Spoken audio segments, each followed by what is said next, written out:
जय श्री कृष्णा। राधे राधे। आप सभी को अगहन पूर्णिमा की हार्दिक शुभकामनाएं। मार्गशीर्ष का महीना बहुत ही पवित्र और फलदायी माना जाता है, क्योंकि इसी महीने सतयुग का आरंभ हुआ था और मार्गशीर्ष पूर्णिमा के दिन अन्नपूर्णा माता की जयंती भी मनाई जाती है। मार्गशीर्ष के पूरे महीने लक्ष्मी माता की पूजा करने का विधान है। तो आज पूर्णिमा तिथि पर अपने सुनते हैं अमावस्या और पूर्णिमा, दो बहनों की कथा। तो आप सभी इस कथा को श्रद्धा भाव से पूरा सुने। बोलो श्री हरि विष्णु के अनंत स्वरूपों की जय हो। बोलो भोले शंकर की जय हो। एक राज्य में एक राजा और एक रानी रहा करते थे। उनके 4 संतानें थी। 2 लड़के थे और 2 लड़कियां थी। एक लड़की का नाम था पूर्णिमा और दूसरी लड़की का नाम था अमावस्या। पूर्णिमा घर के कामों में निपुण थी और घर का पूरा काम अच्छे से करती थी। काम समाप्त होने पर वह भगवान की पूजा अर्चना भी किया करती थी। इसके अलावा उसका एक नियम और भी था कि वह रोजाना गौ माता की सेवा भी किया करती थी। वहीं उसकी दूसरी बहन अमावस्या ना तो घर का कोई काम करती थी और ना ही उसकी कोई पूजा पाठ में रुचि थी और ना ही वह कभी गौ माता की सेवा किया करती थी। पूर्णिमा सर्वगुण संपन्न थी, फिर भी राजा और रानी अपने 2 बेटों से और पुत्री अमावस्या को ही प्यार किया करती थी। वो पूर्णिमा को ज्यादा नहीं चाहते थे, उसके साथ भेदभाव किया करते थे। समय के साथ राजा की 4 संतानें बड़ी हो रही थी। जब वे बड़े हो गए तो राजा ने अपने दोनों पुत्रों का विवाह योग्य कन्याओं के साथ करवा दिया। इसके बाद रानी ने राजा से कहा कि हे राजन, अब दोनों पुत्रियों का विवाह भी करवा दो, वो भी विवाह योग्य हो गई हैं। लेकिन आप ऐसा करना कि पुत्री अमावस्या का विवाह किसी बड़े खानदान में कराना और पूर्णिमा का विवाह किसी गरीब परिवार में कराना, क्योंकि पूर्णिमा को तो केवल भगवान की पूजा पाठ और घर के काम काज करना पसंद है और साथ ही उसे गाय की सेवा करना भी बहुत ही पसंद है। गरीब घर में होगी तो इसके सारे काम हो जाएंगे। और अमावस्या को कुछ करना पसंद नहीं है, इसके लिए बड़ा राजघराना देखना ताकि उसे कोई काम ना करना पड़े। तो रानी की बात सुनकर राजा ने कहा ठीक है, और वो अपनी पुत्रियों के लिए रिश्ता ढूंढने के लिए निकल पड़े। राजा अपने पड़ोसी राज्य में जाकर वहां के राजा के पुत्र से अमावस्या का रिश्ता तय कर दिया और वहीं पास ही के गांव में जाकर एक गरीब परिवार के लड़के से पुत्री पूर्णिमा का रिश्ता भी तय कर दिया। और घर आकर राजा ने सारी बात रानी को बताई। तो रानी सोचने लगी कि अब देखते हैं भगवान इसकी मदद कैसे करते हैं। यह तो बहुत ही पूजा पाठ करती है और भगवान में ही सदा मगन रहती है। तो पूर्णिमा का भाई और भाभी पूर्णिमा से बहुत ही प्यार करते थे, क्योंकि पूर्णिमा उनके घर के कामों में उनका साथ देती थी, हर काम में उसका हाथ बटाती थी। जबकि अमावस्या अपने भाई भाभी की कोई सहायता नहीं करती थी, उन पर अपना रोब जमाती थी, ना ही कोई घर का कार्य करती थी। ऐसा करते करते कई महीनों बीत गए। अमावस्या और पूर्णिमा दोनों का विवाह हो गया। राजा और रानी ने अपनी दोनों बेटियों की विदाई कर दी। विदा करते समय राजा और रानी ने अमावस्या बेटी को खूब सारा धन दौलत देकर विदा किया और पूर्णिमा को कुछ भी नहीं दिया, खाली हाथ अपने घर से विदा कर दिया। इसके बाद दोनों बहनें अपने अपने ससुराल चली गई। कुछ दिन बीत गए। एक दिन अमावस्या अपने घर पर शिवजी की कथा रखती है, जिसमें वह सभी गांव वालों को निमंत्रण भेजती है, पर अपनी बहन पूर्णिमा को नहीं बुलाती। जब गांव की सभी औरतें अमावस्या के यहाँ जाती है तो उन्हें इस तरह से जाता हुआ देखकर पूर्णिमा उनसे पूछती है कि आप सब इस तरह से तैयार होकर कहाँ जा रही हैं। तो वो औरतें पूर्णिमा से कहती है कि तुम्हारी बहन के यहाँ शिवजी की कथा रखी है, क्या तुम वहाँ पर नहीं जाओगी? तो पूर्णिमा कहती है कि मुझे तो मेरी बहन ने निमंत्रण नहीं भेजा, तो मैं जा नहीं सकती। तभी गांव की औरतें पूर्णिमा से कहती है कि बुलावा नहीं आया तो क्या हुआ, तुम्हारी बहन है, भूल गई होगी। ये तो भगवान शिव की कथा है, सुनने जाने में क्या हर्ज है। हम तो कहती हैं कि तुम हमारे साथ चलो। तो पूर्णिमा गांव की औरतों की बात मानकर उनके साथ भगवान शिव की कथा सुनने के लिए अमावस्या के घर चली जाती है। जब अमावस्या की नज़र पूर्णिमा पर पड़ती है तो वह कहती है कि पूर्णिमा तुम यहाँ कैसे चली आई, मैंने तो तुम्हें बुलाया ही नहीं। खैर कोई बात नहीं, तुम आ ही गई हो तो चुपचाप बैठी रहना, और मेरे यहाँ रिश्तेदारों को यह भूल कर भी मत बताना कि तुम मेरी बहन हो। यह कहते हुए अमावस्या ने अपनी बहन पूर्णिमा की गरीबी का मजाक उड़ाया। तो यह सब सुनकर पूर्णिमा की आंखों में आंसू आ गए और उसने रोते रोते मन ही मन भगवान शिव से विनती करते हुए कहती है कि हे भगवान, क्या पूजा पाठ करना गलत है? गौ माता की सेवा करना गलत है? आखिर मेरी क्या गलती थी जो इस तरह मेरी गरीबी को मेरा बार बार मजाक बनाया जा रहा है? आप अपनी कृपा दृष्टि मुझ पर कब बनाएंगे? पूर्णिमा वहां पर बैठी बैठी यही बार बार कहती रहती है। इतने में शिव कथा पूरी हो जाती है और अमावस्या भगवान का प्रसाद बांटने लगती है। वह सभी लोगों को प्रसाद दे देती है, लेकिन अपनी बहन पूर्णिमा को प्रसाद नहीं देती। पूर्णिमा बड़े ही दुखी मन से बिना प्रसाद लिए अपने घर लौट जाती है। पूरे रास्ते वो यही सोच रही थी कि घर पर अगर बच्चे उससे कथा का प्रसाद मांगेंगे तो मैं उनसे क्या कहूँगी, और यह भी सोच रही थी कि मायके अपने भाई और भौजाई के यहाँ जाऊंगी तो वहाँ जाते हुए वहाँ के बच्चों के लिए भी कुछ लेकर जाना था। तो ऐसा सोचते हुए वह अपने घर लौट आई। घर वापस लौटकर आने के बाद में उसने अपने पति और बच्चों से कहा कि मैं कुछ समय के लिए अपने मायके जा रही हूँ। तो पति ने कहा कि ठीक है, चली जाओ। तो थोड़ी देर बाद में पूर्णिमा अपने मायके के लिए रवाना हो गई। चलते चलते रास्ते में एक चबूतरा आया जिस पर तुलसी का पौधा लगा था। उस चबूतरे पर एक बूढ़ी अम्मा बैठी थी। वह कोई और नहीं, साक्षात तुलसी माता थी। उस बूढ़ी माता ने पूर्णिमा से कहा कि बिटिया, तुम कौन हो और कहाँ जा रही हो? तो पूर्णिमा अपना परिचय देते हुए कहती है कि माँ, मैं अपने मायके जा रही हूँ। तो बूढ़ी औरत ने पूर्णिमा से कहा कि बेटा, यहाँ तुलसी का पौधा सूख रहा है, इसमें थोड़ा सा पानी डाल दो और इस चबूतरे को साफ कर दो, जिससे मुझे थोड़ी ठंडक मिलेगी। तो पूर्णिमा ने कहा कि ठीक है माँ, मैं तुलसी के पौधे में पानी डाल देती हूँ और यहाँ की साफ सफाई भी कर देती हूँ। तो पूर्णिमा ने साफ सफाई करने के बाद बूढ़ी अम्मा को भी नहला दिया। बूढ़ी अम्मा की सेवा भी की, उनके पैर दबाए, हाथ पैरों में तेल की मालिश की, कंघी की, और फिर पूछा कि माँ, मैं आपकी क्या सेवा करूँ? कोई और काम हो तो बता दीजिए, मैं कर दूंगी। तो बूढ़ी अम्मा कहती है कि बेटा, अब कोई काम नहीं, तुम अपने मायके जाओ, वापिस आते समय मुझसे फिर मिलती जाना। तो पूर्णिमा ने बूढ़ी अम्मा से कहा कि ठीक है माँ जी, अब मैं जाती हूँ, लौट के आऊँगी तो तुमसे मिलकर जरूर जाऊँगी। ऐसा कहकर पूर्णिमा वहाँ से चल पड़ी। कुछ समय आगे चलने के बाद में एक शिव मंदिर आया। वहाँ पर उसे एक बूढ़े बाबा मिले थे जो मंदिर के बाहर बैठे थे। वो भी कोई और नहीं थे, भगवान भोलेनाथ स्वयं थे। उसने पूर्णिमा से कहा कि बिटिया, तुम कौन हो और कहाँ जा रही हो? तो पूर्णिमा ने अपना सारा परिचय देते हुए कहा कि बूढ़े बाबा, आज मैं अपने मायके जा रही हूँ। तो बूढ़े बाबा ने कहा कि बेटा, मैं तो बूढ़ा हो चला हूँ और मेरी आंखों की रोशनी भी ढंग से काम नहीं कर रही है। तुम ऐसा करो कि मंदिर की साफ सफाई कर दो और शिवलिंग पर जल चढ़ा दो और भोले शंकर के आगे एक घी का दीपक जला दो।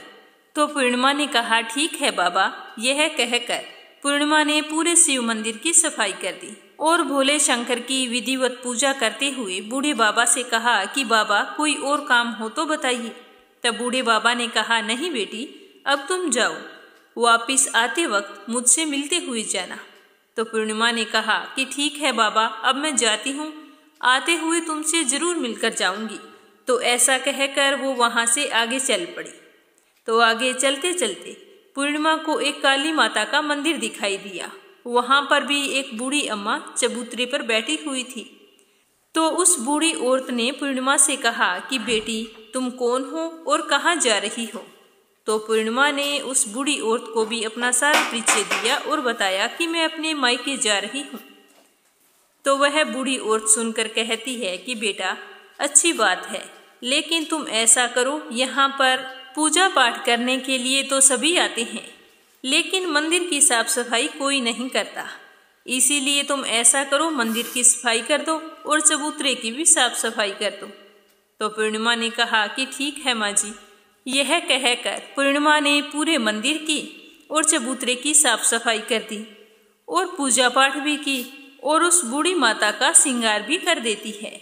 बूढ़ी अम्मा के पैर दबाती है और कहती है कि माँ जी सारा काम हो गया, अगर मेरे लायक कोई और काम हो तो मुझे बतलाइए, मैं उसे कर देती हूँ। तो वो बूढ़ी अम्मा कहती है, नहीं बेटा, अब तो तुम जाओ, लेकिन मायके से आते वक्त मुझसे मिलते हुए जाना। तो पूर्णिमा कहती है कि ठीक है, और वह आगे चल पड़ती है। आगे चलते चलते एक नदी आती है, वहाँ पर भी एक बूढ़ी अम्मा बैठी होती है। वो कहती है कि बेटी तुम कौन हो, कहाँ से आई हो और कहाँ जा रही हो। तो पूर्णिमा उस बूढ़ी औरत को भी अपना पूरा परिचय देते हुए बताती है कि अम्मा मैं अपने मायके जा रही हूँ। तो बूढ़ी औरत पूर्णिमा से कहती है कि बेटा ये तो अच्छी बात है, नदी पर स्नान करने तो सारे आते हैं, लेकिन यहाँ पर कोई साफ सफाई नहीं करता, इसीलिए तुम ऐसा करो कि नदी के किनारे पर साफ सफाई कर दो। तो पूर्णिमा कहती है कि ठीक है माँ जी, और वो वहाँ की साफ सफाई में लग जाती है। सारी साफ सफाई समाप्त करके बूढ़ी अम्मा के पैर दबाती है और कहती है कि माँ जी कोई और काम हो तो बतलाइए। तो वह बूढ़ी औरत कहती है कि नहीं बेटा, अब तुम जाओ, और जब मायके से लौट कर आओ तो मुझसे मिलते हुए जाना। इस नाव में बैठकर नदी के दूसरे किनारे पर पहुंच जाओ। यह कहते हुए वो बूढ़ी अम्मा एक नाव की तरफ इशारा करती है। तो पूर्णिमा उस नाव में बैठकर नदी के दूसरी पार चली जाती है और वहां से अपने मायके के घर पहुंच जाती है। वहां पहुंचते ही पूर्णिमा के भैया और भाभी उसे देखकर बहुत ही खुश होते हैं और वे पूर्णिमा की खूब खातिरदारी करते हैं, उसे खूब सारी बातें करते हैं और कहते हैं कि बच्चों को भी साथ लेकर आती तो कितना अच्छा होता। तो यह सब कुछ देखकर पूर्णिमा बहुत ही खुश होती है और सोचती है कि कोई तो है जो मुझे देखकर इतना खुश होता है। इस तरह पूर्णिमा ने अपने मायके में कुछ दिन बड़ी ही हंसी खुशी के साथ बिताए और फिर अपने भैया भाभी से कहा कि मैं अपने ससुराल वापस जाना चाहती हूँ। तो उसकी भाभी ने उसके लिए एक बहुत ही सुंदर साड़ी दी और बच्चों के लिए थैला भरकर कपड़े, मिठाई और खिलौने दिए और साथ ही रास्ते में खाने पीने के लिए कुछ चीजें भी रख दी और कहा कि तुम तो बहुत ही दिनों के बाद आती हो, अब की बार बहुत ही जल्द हमसे मिलने के लिए दोबारा आ जाना। यह कहते हुए पूर्णिमा की भाभी ने पूर्णिमा के हाथ में वो थैला दे दिया और बड़ी ही हंसी खुशी से उसे विदा किया।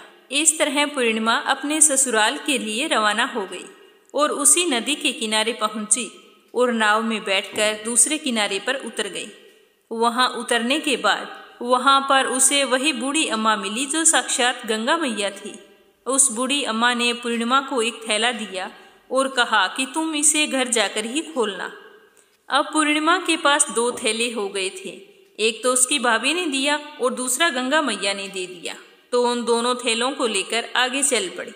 चलते चलते फिर वही काली माता का मंदिर आया। वहीं बाहर चबूतरे पर बूढ़ी अम्मा बैठी हुई थी जो साक्षात काली माता थी। बूढ़ी अम्मा के रूप में बैठी काली माता ने जब पूर्णिमा को आते हुए देखा तो कहा कि आ गई बेटा। तो पूर्णिमा ने कहा कि हाँ माँ जी, मैं आ गई, मैंने आपसे कहा था कि मैं आते हुए तुमसे जरूर मिलकर जाऊंगी। तो काली माता ने भी उसे एक थैला दे दिया और कहा कि तुम यह थैला अपने घर जाकर खोलना। अब तो पूर्णिमा के पास 3 थैले हो गए। तीनों थैले लेकर पूर्णिमा वहां से चल पड़ी। चलते चलते शिवजी का मंदिर आया जहां बूढ़े बाबा के रूप में स्वयं शिवजी विराजमान थे। बूढ़े बाबा ने पूर्णिमा से कहा कि बेटी आ गई। तो पूर्णिमा ने कहा कि हाँ बाबा, मैं आ गई। तो उस बूढ़े बाबा ने भी पूर्णिमा को एक थैला दे दिया और कहा कि बेटा तुम इस थैले को अपने घर जाकर ही खोलना। तो पूर्णिमा ने कहा कि ठीक है बाबा, और यह कहकर पूर्णिमा वहां से चल पड़ी। अब पूर्णिमा के पास 4 थैले हो गए थे। अब पूर्णिमा 4 थैलों को एक साथ कैसे लेकर जाती? तो उसने अपनी एक पुरानी साड़ी निकाली और सारे थैलों को उस साड़ी में रखकर बांध लिया। एक गठरी बनाकर सिर पर रखकर रवाना हो गई।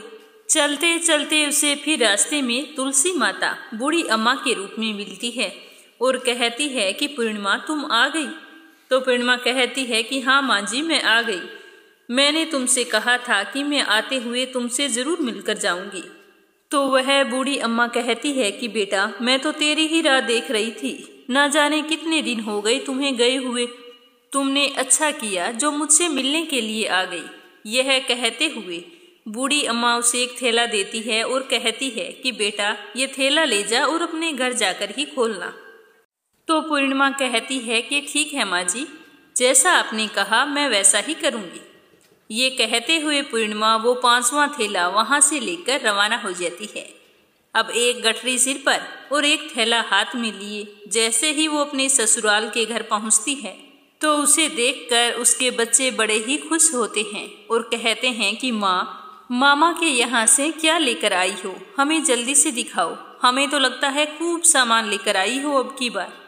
मामा ने हमारे खाने के लिए क्या भेजा है, हमें जल्दी से दिखाओ। तो पूर्णिमा कहती है कि बेटा थोड़ा सब्र करो।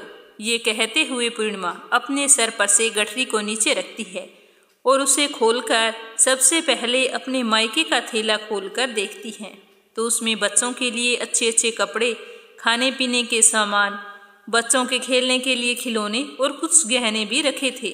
तो उसे देखकर वो मन ही मन बहुत ही खुश होती है और अपने भैया भाभी को खूब आशीष देती है। फिर पूर्णिमा कपड़े अपने बच्चों को दे देती है और खाने पीने की चीज़ें भी बच्चों को देकर अपने बच्चों का चेहरा निहारने लगती है। उसके बच्चे अपने जीवन में पहली बार इतना सब कुछ सामान देख रहे थे तो वो बहुत ही खुश थे। इसके बाद पूर्णिमा ने दूसरा थैला खोला जो गंगा मैया ने दिया था तो उसमें ढेर सारे हीरा जवाहरात, सोना चांदी आदि था। उसके बाद में पूर्णिमा ने तीसरा थैला खोला जो उसे काली माता ने दिया था। उसमें बहुत सारा सोना और श्रृंगार का सामान भरा हुआ था। तो यह देखकर पूर्णिमा बहुत ही खुश हुई और फिर उसने चौथा थैला खोला जो भोले शंकर ने दिया था। वह थैला धन संपत्ति से भरा हुआ था, बहुत सारी खुशियां भरी थी। इसके बाद में पूर्णिमा ने 5वां थैला खोला जो उसे तुलसी मैया ने दिया था। उसमें चावल, दाल और 7 प्रकार की खाने की चीज़ों से भरा हुआ था। अब पूर्णिमा के घर में किसी भी चीज़ की कोई कमी नहीं थी।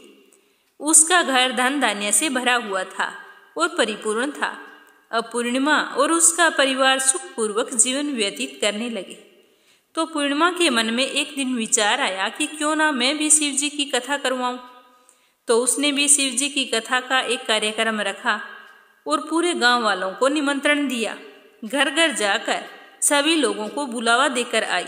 पूर्णिमा अपनी बहन अमावस्या के घर भी गई थी और शिव कथा सुनने के लिए उसे न्योता दिया।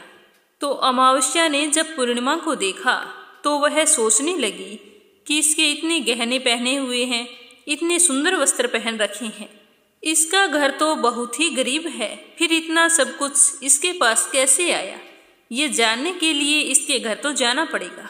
यह सोचकर अमावस्या पूर्णिमा के घर शिव कथा सुनने के लिए आ गई। तो उसने देखा कि पूर्णिमा के घर में कोई चीज़ की कहीं भी कुछ भी कमी नहीं थी। तो इतनी सारी धन दौलत देखकर अमावस्या आश्चर्यचकित हो गई और पूर्णिमा से पूछने लगी कि तुम्हारे घर में इतना धन और दौलत कहाँ से आई। तो पूर्णिमा ने कहा कि देखो बहन, तुमने शिव जी की कथा में मुझे नहीं बुलाया था, फिर भी मैं चली गई थी। तुमने मुझे प्रसाद तक नहीं दिया और मेरी गरीबी का मजाक उड़ाया था। उसके बाद मैं अपने घर आ गई और घर आते हुए मन में यही सोच रही थी कि अपने मायके जाऊंगी और बच्चों के लिए कुछ लेकर आऊंगी। तुमने तो मेरे बच्चों के लिए प्रसाद तक नहीं दिया, इसीलिए मैं तुम्हारे यहाँ से आते ही मायके चली गई। यह कहते हुए पूर्णिमा ने उसके बाद जो घटना हुई वो सारी की सारी अमावस्या को बताई। तो सारी बात सुनने के बाद में अमावस्या कहती है कि तुम मुझे प्रसाद मत दो और मुझे खूब डांट लगाओ। तो पूर्णिमा कहने लगी कि ये तो भगवान का प्रसाद है, मैं तो सबको दूंगी, तुम्हें भी दूंगी। इतना कहने पर भी अमावस्या ने प्रसाद नहीं लिया। वह बिना प्रसाद के सीधे अपने घर चली गई। घर जाकर अपने बच्चों और पति से कहने लगी कि मैं मायके जा रही हूँ। तो उसके पति ने कहा कि कोई बात नहीं, कुछ दिन रुक कर चली जाना, अभी मुझे कोई काम है। तो अमावस्या ने अपने पति की एक नहीं सुनी और अपने मायके जाने के लिए तैयार हो गई। जैसे ही वो मायके जा रही थी तो रास्ते में तुलसी माता चबूतरे पर बैठी हुई बूढ़ी माता के रूप में मिली। तो बूढ़ी माता ने अमावस्या से कहा कि बेटी तुम कौन हो और कहाँ जा रही हो। तो अमावस्या ने अपना परिचय देते हुए कहा कि मैं अपने मायके जा रही हूँ। तो बूढ़ी अम्मा बोली कि बेटा ये तो अच्छी बात है, पर तुम ऐसा करो कि ये तुलसी का पौधा सूख रहा है, इसमें थोड़ा सा पानी डाल दो और इस चबूतरे की साफ सफाई कर दो। तो बूढ़ी अम्मा के इतना कहते ही अमावस्या ने गुस्से में आकर कहा कि बुढ़िया तुम्हें दिखाई नहीं देता, मैंने इतनी महंगी साड़ी पहन रखी है, साफ सफाई करूंगी तो ये गंदी हो जाएगी और यहाँ आसपास पानी भी नहीं है, मैं कहाँ से पानी लाकर तुलसी के पौधे में डाल दूं। तुम्हारे और तो कोई काम नहीं है, तुम ही ऐसा करो कि आसपास कहीं पर पानी होगा लाकर इस पौधे में डाल देना। ऐसा कहकर अमावस्या वहां से चल पड़ी। चलते चलते शिव मंदिर आया। वहां पर भगवान शिव बूढ़े बाबा का रूप धारण किए हुए बैठे थे। उसे देखते ही पूछा कि बेटा तुम कहाँ जा रही हो। तो अमावस्या ने कहा कि मैं अपने मायके जा रही हूँ। तो बूढ़े बाबा ने कहा कि बेटा मंदिर की सफाई कर दो और भोले शंकर की पूजा कर दो, आजकल मुझे थोड़ा कम ही दिखाई देता है। तो बूढ़े बाबा के साफ सफाई वाली बात सुनकर अमावस्या को गुस्सा आ गया और वह गुस्से में मना करते हुए वहां से आगे चल पड़ी। आगे चलते चलते काली माता का मंदिर दिखाई दिया। वहां पर काली माता बूढ़ी अम्मा के रूप में बैठी हुई थी। तो अमावस्या को देखते ही काली माता ने पूछा कि बेटी तुम कौन हो और कहाँ जा रही हो। तो अमावस्या ने कहा कि मैं अपने मायके जा रही हूँ। तो वो बूढ़ी अम्मा बोली कि बेटा तुम मेरा एक काम करो, इस मंदिर में पूजा पाठ करने तो सारे लोग आते हैं, लेकिन साफ सफाई कोई नहीं करता, तुम ऐसा करो मंदिर की साफ सफाई कर दो। तो अमावस्या इस बात पर भड़क पड़ी और कहने लगी कि ना तो मैं तुम्हारे इस मंदिर की पूजा पाठ करती हूँ और ना ही मैं इसकी सफाई करूँगी, तुम मुझसे कह रही हो। इससे अच्छा तो ये है कि इस मंदिर की सफाई तुम खुद कर लो, तुम्हारे और कोई काम नहीं है। ऐसा कहकर वहां से चल पड़ी। आगे चलते चलते फिर वही नदी आई। उसके किनारे पर भी एक बूढ़ी अम्मा बैठी थी। उसे देखते ही बोली कि बेटा तुम कहाँ जा रही हो और कौन हो। तो उसने कहा कि मैं अपने मायके जा रही हूँ।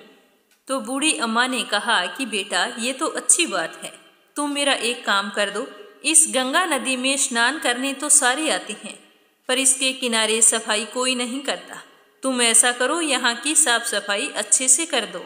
तो बूढ़ी माई के इतना कहते ही अमावस्या को गुस्सा आ गया। उसने कहा कि तुम्हें दिखाई नहीं देता मैंने कितनी महंगी साड़ी पहन रखी है, मैं यहाँ के राजा की बेटी हूँ, मैं कोई नौकरानी नहीं हूँ जो तुमने कह दिया और मैं यहाँ पर सफाई करने लग गई। तो इस तरह बूढ़ी अम्मा को भला बुरा कहते हुए अमावस्या जैसे ही नाव में बैठने लगी तो नाव में फूलों की जगह कांटे भरे हुए थे, लेकिन वो अपने अत्यधिक गुस्से के कारण उस कांटों से भरी नाव में ही बैठ गई। उसके पैरों में कांटे बार बार चुभ रहे थे। जैसे ही वो दूसरे किनारे पर पहुंची तो वहां पर उतरकर अपने मायके चली गई। उसके पैरों से खून निकल रहा था।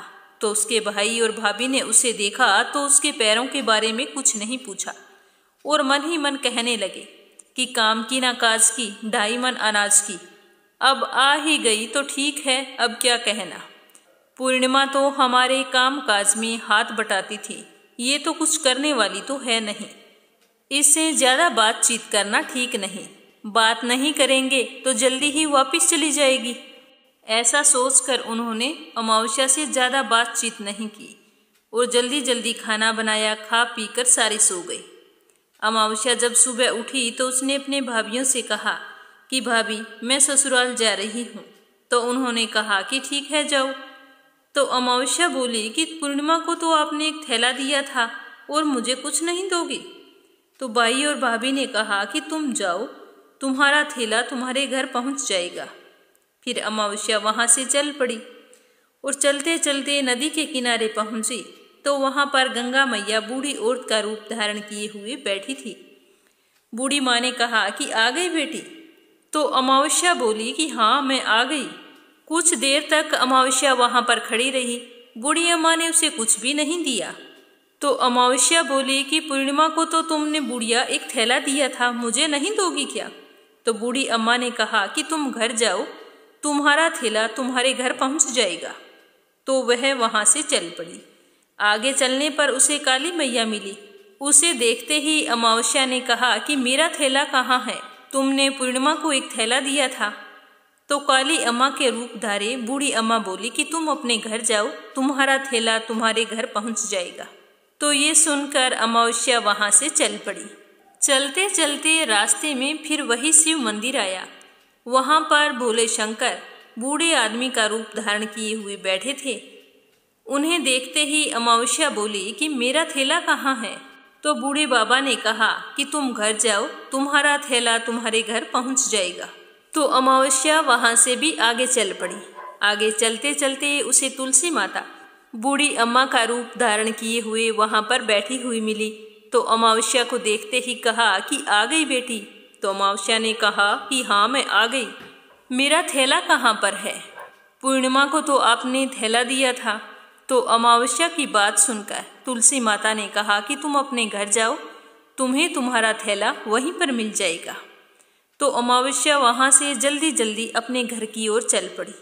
जैसे ही वो अपने घर पहुंची तो आंगन में देखा कि वहां पर 5 थैले पड़े थे। अमावस्या ने मन ही मन सोचा कि अब तो मेरे पास भी खूब सारी धन दौलत हो जाएगी। तो उसने जल्दी जल्दी सारे थैलों को खोल कर देखा। किसी में मिट्टी भरी थी, तो किसी में पत्थर रखा था, किसी में कोयला था और मायके वाला थैला बिल्कुल खाली था। तो इस तरह के थैलों को देखकर अमावस्या को बहुत ही गुस्सा आया और दौड़ती दौड़ती पूर्णिमा के घर गई और कहने लगी कि तुम्हें तो इतना सब कुछ मिला और मुझे कुछ नहीं मिला, तूने मुझसे झूठ क्यों बोला? तो अमावस्या की बात सुनकर पूर्णिमा कहती है कि जब मैं अपने मायके जाती हूँ तो अपनी भाभियों के साथ उनके कामों में हाथ बटाती हूँ, उनके साथ मिलकर काम करती हूँ, उनकी इज्जत करती हूँ। लेकिन तुम तो अहंकारवश किसी की इज्जत नहीं करती हो, इसीलिए वो भला तुम्हें क्या देगी? तूने तुलसी माता को ठुकरा दिया, गंगा मैया को ठुकरा दिया, काली माँ को भी ठुकरा दिया और भगवान शिव का कहना भी नहीं माना, इसीलिए उन्होंने तुम्हें कुछ भी नहीं दिया।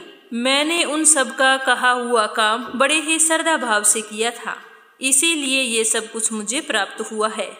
ये सब मुझे पूजा और भक्ति से मिला है।